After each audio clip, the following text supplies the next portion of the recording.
The way of a fool is straight in his own eyes, but he that is wise hearkeneth unto counsel. I don't know what that means. Never a lot of this I can't understand. They spoke in code. It's easy to write this stuff and sound smart, like in the old days, sitting around under an olive tree, walking around old Jerusalem. You know, there shall be no mischief befall the righteous, but the wicked are filled with evil. All right, take a walk. Throw him out of the cafe. Troublemaker looking for free coffee. A wise son is instructed of his father, but a scorner heareth not rebuke. Get out, take a walk, you old bum.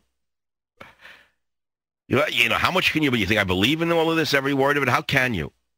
Basically written by old men under olive trees looking to make a buck. They were the journalists of their time. Proverbs were written by unemployed journalists. There were no newspapers then, so they walk around writing proverbs. You know what I'm saying? They figured if someone, ooh, look what he said, a rebellious man seeketh only evil. Therefore a cruel messenger shall be sent against him. All right, let's hear a little bit more. Here's a shekel. Speak more. Speak, sage. Tell us more proverbs. Whoso rewardeth evil for good, evil shall not depart from his house. Whoa, here's another shekel. Hey, man, look at this guy. Come around this guy. He's good. He's on a roll. Throw him a couple of shekels there. You want a lox? What do you want? A fish? All right, let's hear another one. A merry heart is good medicine, but a broken spirit drieth the bones. Whoa! Throw him the shekels. Today they'd be working for Gannett newspapers.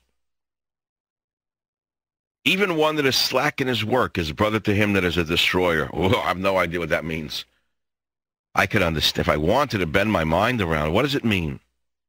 They have made them a molten calf and have worshipped it. We know all about that. So what value does the Bible have in today's world? More value or less value? In these troubling times, does the Bible have more power for you or less power?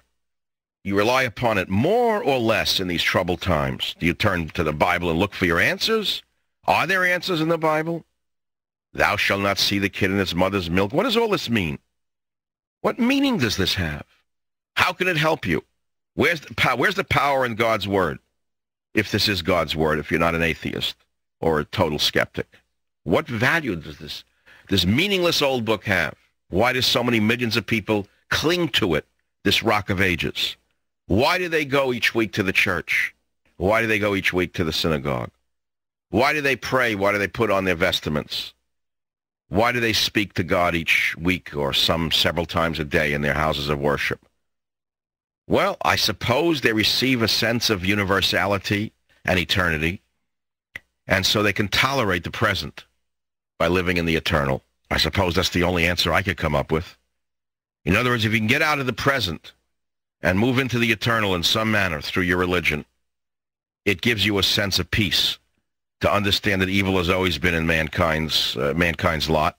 It always has been and always will be. And so, therefore, I guess it's a way to rise above it all, I suppose.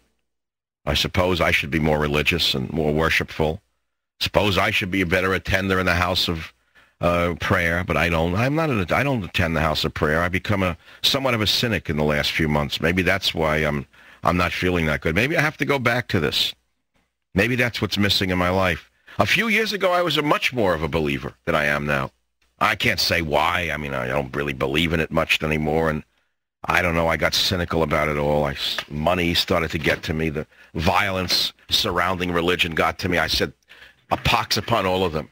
That's what happened. I swear to God, with all the murder surrounding religion, killing over religion, my God, your God, I kill you and your children. I couldn't take it anymore. So I started to get, jaded and cynical. I don't like being here. I would rather have a child's view of the world. I'd rather believe in Mickey Mouse. I'd rather have a coloring book in my head. There's God up there, my mother's cooking for God. I'd rather believe. But who can believe that every day?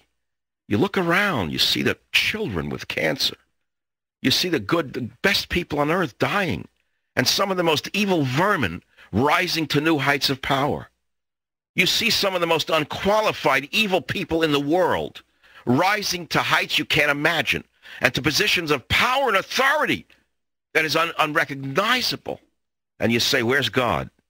And this is nothing compared to what people are living through and have lived through. And this is nothing. This is baby stuff what we're watching here. The baby steps of Marxism. baby steps of Marxism. Goo, goo, wah, wah. The Marxist baby is crawling through America. This is only the infancy. The Marx baby is in its diapers. Baby of Marxism is only in its diapers. It has not yet learned to walk. It's still crawling. And look where we are today, I say to myself. And yet even in the Soviet Union, the ex-Soviet Union, there were people who believed. They were put into the Gulag Archipelago for going to church. They had to pray on the ground. The Christians had to pray on the ground. The Jews had to pray on the ground because the state was the only religion that was permitted.